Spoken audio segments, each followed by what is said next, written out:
Good evening. First of all, I'd like to thank my opposition on her arguments, which leads her to the conclusion that extracting resources from the moon would actually benefit the United States federal government.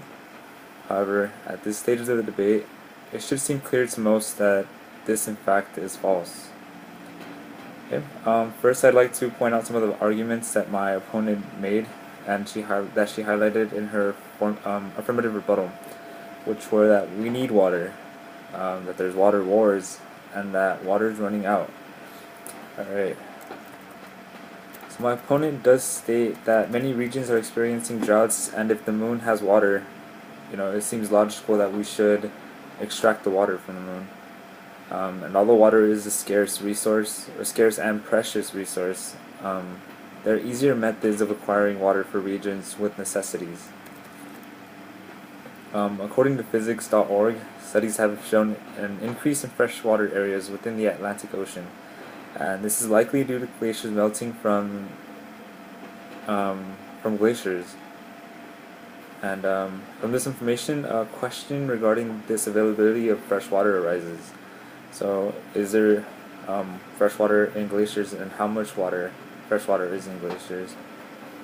Alright, and researchers over at water.usgs.gov found that glaciers store about 69% of the world's fresh water. And if all land ice melted, the seas would rise about 70 meters, which equals 230 feet. And that was a quote by the USGS.gov. It's kind of absurd to believe that spending billions of dollars on extracting water from the moon is necessary at this point, since not many efforts have been made by the federal government to fund companies that can extract fresh water from these glaciers in order to aid the nation and other struggling regions that she mentioned. Also, my opponent states that extracting water from the moon would be easy. So we should take the initiative to proceed in this project and proceed in the efforts. However, the process is far from easy for us. Initially, we would need to first spend billions on research in order to assure a successful completions of the extraction. Then billions will be needed to be spent on the necessary equipment that can sustain its form in outer space. Next would be the difficult process of melting the ice on the moon, which is incredibly cold. And then finally, we'd have to reassure that we can return all that water back to Earth successfully, and make sure that that it's suitable for humans, and make sure that they can actually use it. Okay, finally, spending billions on this theoretical goal of a successful project that could extract water from the moon will not alleviate water wars. Instead, I feel like it would worsen them. The price of water from the moon would be incredibly high, since there is private companies that are aiding in the fund for these for the initiation to extract resources from the moon. I'm pretty sure what their main intent is to make a profit, which is going to raise the prices of this water incredibly high. Alright. And then to her second part of her affirmative rebuttal, which I am reviewing as well, she mentions the space treaty, which I originally said would be violated by the United States if they decided to extract resources from the moon. Alright, so it seems illogical that the United States would spend billions on extracting water from the moon and simply just give it to other nations for free.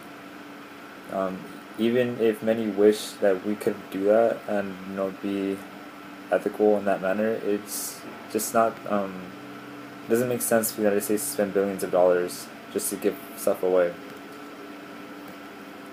Alright, so as I mentioned earlier, like I said, how we wish that it was possible, but the implementation of private companies that aid in the funding of the process would make water way too valuable to share at a cheap price, which is going to make it really hard for these poor nations which are in droughts and have citizens that need the water. It would be incredibly hard for them to even afford it. According to NASA.gov, the United Nations The United Nations Outer Space Treaty of 1967 also clearly states that any activity must interest all countries. So every nation needs to benefit from this extraction of resources on the moon. But this wouldn't be the case, as of course it's pretty obvious that if the United States takes the initiative to extract the water, well, only the United States is going to benefit. Will not only benefit, but it's going to benefit the most economically, and since it's going to have control of this water. Okay, and then problems with extracting resources from the moon. As for her argument that the moon is simply our resource, it's highly logical. It's honestly common sense that depleting the moon of its natural resources would alter the moon, which has potential to have impacts on Earth.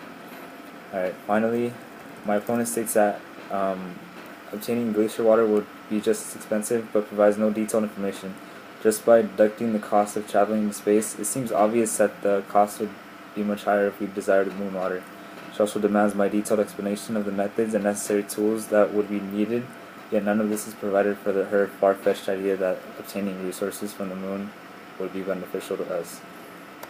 And as I wrap up this negative rebuttal, I just want to remind the audience that we must first take initiative in using the resources here on Earth and not wasting so much effort and money on theory that we can successfully extract water from the moon and allow it to serve as a beneficial project that would help humanity. It would be a great mistake for the United States federal government to commence this type of process. Thank you.